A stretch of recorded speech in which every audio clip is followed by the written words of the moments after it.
आपने जानती गतकाली जशवंती पाइकरा स्वामीगना लक्ष्मीनाथ अभिसूचना थाना केस नंबर 238/25 मोकदमा रुजु होता एसपी को प्रत्यक्ष तत्वावधान होता तदंतर गोटे स्वतंत्र टीम गठन कर पुना अपराधिक मामला प्राय 16टी थिला एवं से गोटे केस रे कन्विक्ट होते सजा एवं शत्रुता मनोभाव अपर पक्षर थिला बहुत दिन शत्रुता ब्रह्मपुर गोटे निर्दिष्ट स्थान में एकाठी होते 10/3/2025 तारीख एवं प्लान करते किपर भाव में पुना पाइकराई को मूलोत्पाटन करदेवा एवं से सक्सेस होती कोर्ट चालान कर मुदला मान ना है सुनील कुमार पल्ली ओरफ मिट्टू घर आठगड़पाटना जितेंद्र कुमार साहू घर अभिसूचनगर आग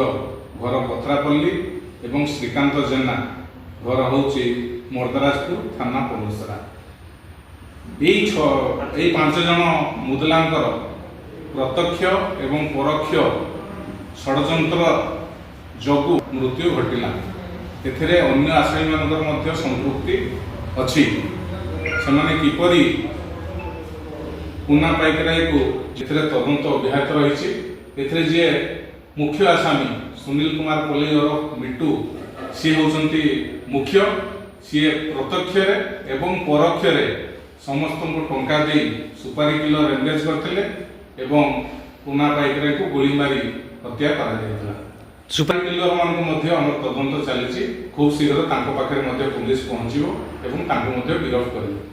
कर प्राय 16 ऊर्ध मामला थिला एवं अपराधिक मामला थिला एवं गोटे केस सी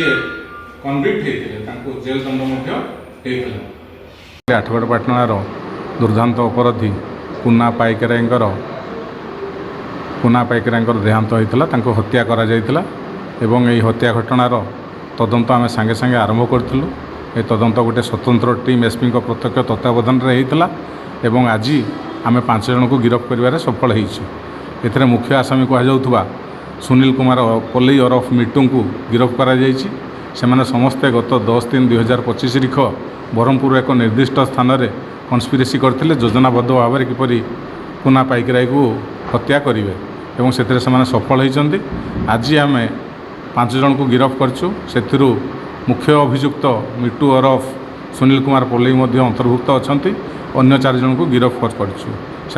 जितेंद्र कुमार साहू रोहित परिडा श्रीकांत गौड़ एवं श्रीकांत जेना अन्य मानक घटना जो मान संपृक्ति अच्छी खूब शीघ्र गिरफ्त कर जहाँ आम अनुमान कर गुली होता एवं रिवल्वर भी पिस्तल यूज होती क्लोज रेंज रो फायरिंग होती स्थल बहुत अनुसंधान खोजाखोजी कलापर घटनास्थल किसी मिल पारि ना एवं ताकू तदंत अब्याहत रही मृतक आप जानतु ना प्राय 16 ऊर्ध मामला अच्छी सबू मामला विचाराधीन थिला बेले गोटे कन्विक्ट होती सी जेल दंड भोगी ये अन्य मामला सबू हत्या उद्यम रेहाजानी एवं चोरी यही केस 16टी विरुद्ध अच्छी।